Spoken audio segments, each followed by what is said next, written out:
मैंने कहा था ना तुमसे कि खड़े मत होना पे मेरी बात क्यों नहीं मानते हो तुम यार। आ रही हूँ।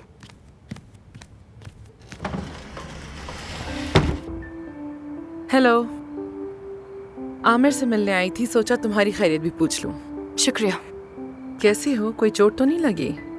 नहीं, बिल्कुल ठीक हूँ, मैं ठीक हूँ। मैं अंदर आ जाऊं?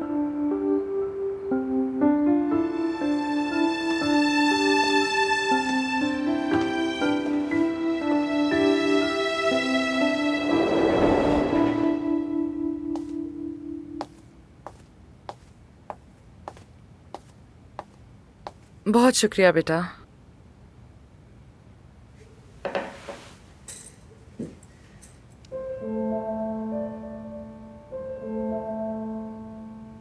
मुझे तो लगा था तुम लोग दाना में होगे, गाजियांतब कैसे चले गए? बहुत लंबी कहानी है। जिस पेशेंट के पास गए थे उसने कुछ प्रॉब्लम्स खड़ी कर दी थी और इसीलिए हमें आंतिब यानी फार्म हाउस जाना पड़ गया। एक रात वहीं गुजारी। बाबा कैसे हैं तुम्हारे? ये सब आप क्यों पूछ रही हैं? हाँ, मैं फिक्र करती हूँ उनकी, चाहे तुम मानो ना मानो, लेकिन मुझे अभी भी तुम्हारे बाबा की खैरियत की फिक्र रहती है, क्योंकि मैं अभी भी उससे बहुत इम्पोर्टेंस देती हूँ। तो फिक्र होती है आपको? अब भी आप उन्हें अहमियत देती हैं? हाँ, वाकई। ऐसे शख्स को जिसे वो अहमियत देता हो, मोहब्बत करता हो, छोड़ देता है क्या? छोड़ देता है। अगर वो शख्स उससे उसकी शनाख्त, उसके ख्वाब, सारी उम्मीदें छीन ले तो हाँ, छोड़ देता है, छोड़ना पड़ जाता है। तो फिर तो मैं भी उस फहरिस्त में शामिल होंगी। हरगिज नहीं। जब मुझे तुम्हारे एक्सीडेंट का पता चला तो मैं तुम्हारे पास फौरन आना चाहती थी, लेकिन तुमसे फोन पर भी कांटेक्ट नहीं हो सका मेरा अफसोस। तुमने कॉल्स भी रिसीव नहीं की मेरी। जानती है मैं आज क्या सोच रही थी? बेशक आमिर की अपनी फैमिली के साथ बहुत सारे मसाइल हैं, लेकिन वो मसाइल भी मुझे बहुत खूबसूरत लग रहे थे। मैंने दिल में कहा कि हाँ, फैमिली ऐसी ही होती है, हमेशा एक साथ होती है, एक दूसरे के साथ खड़ी होती है, चाहे कुछ भी हो जाए। तो फिर तुम मुझे अपने साथ क्यों नहीं रहने देती अफसून? मुझे इजाजत दो, मैं साथ रहना चाहती हूँ तुम्हारे। हाँ अफसून, प्लीज मेरी जान, आई रिक्वेस्ट, एक बार मेरी बात तो सुन लो, सिर्फ एक बार। ठीक है, मैं सुन रही हूँ, बताइए। देखो, जब से मैंने होश संभाला है, मेरा ख्वाब था कि मैं डॉक्टर बनूं। मेरा सबसे बड़ा ख्वाब इस्तांबुल में रहना और आजाद रहना। जब मैं यूनिवर्सिटी की तैयारी कर रही थी तो तुम्हारे बाबा से मिली। तुम्हारे बाबा मैथमेटिक्स के स्टूडेंट थे और मुझे भी मैथमेटिक्स पढ़ाने लगे। फिर वो मोहब्बत हो गई। फिर मैंने इम्तिहान पास कर लिया, इस्तांबुल और मेडिकल। मैं यूनिवर्सिटी चली गई। तुम्हारे बाबा ने कहा वापस आ जाओ, गाजियांतब आ जाओ, शादी कर लेंगे। मैं इतनी मोहब्बत में थी कि लौट गई। शायद तुम्हें ये सब मालूम हो। नहीं मालूम था, मुझे कैसे पता होता? फार्म पर तो आपका नाम लेना भी मना था, बिल्कुल मना, और आपने भी मुझे कभी कुछ नहीं बताया, इसीलिए मैं कुछ भी नहीं जानती हूँ। तुम्हारे बाबा ने मुझसे बहुत वादे किए। उन्होंने कहा कि जब उनकी तालीम मुकम्मल हो जाएगी हम इस्तांबुल चले जाएंगे और फिर मैं भी अपनी तालीम मुकम्मल करूंगी। मेरे घर वालों ने मुखालफत की थी इस शादी की, मगर मैंने सबको छोड़कर शादी कर ली।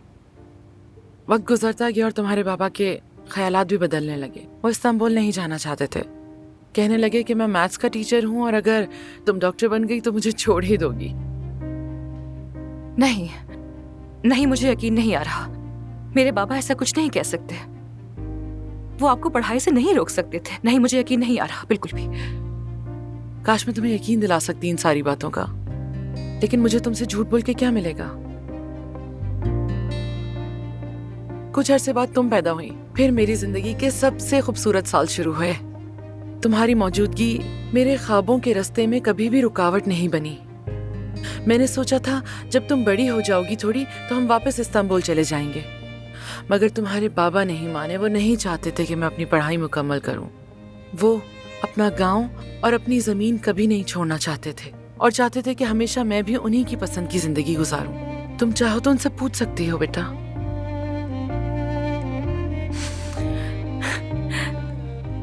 तो आपने सिर्फ इस वजह से हमें छोड़ दिया था?